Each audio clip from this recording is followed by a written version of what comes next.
Guys, সকাল সকাল উঠে আমি চলে গেলাম দিদির কাছে। দিদি আর আমি মিলে আজকে যাচ্ছি চিড়িয়াখানা। এর আগেও স্কুল থেকে আমি একবার এখানে এসেছিলাম, বন্ধুরা মিলে এখানে ফটো তুলেছিলাম, সেটাই তোমাদেরকে বলছিলাম। এরপর আমরা একটা মুড়ি নিলাম, খেতে খেতে একটুখানি সব কিছু দেখা যাক, তাই বলে আমরা এগিয়ে গেলাম। এবারে চলো দেখতে থাকো।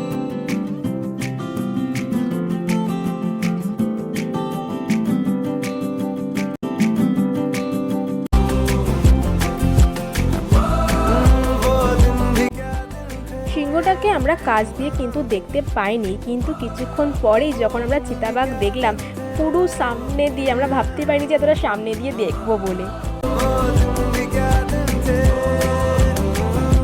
সবকিছু দেখা হয়ে যাওয়ার পর আমরা চলে গেলাম বিখ্যাত চিত্রদার দোকানে।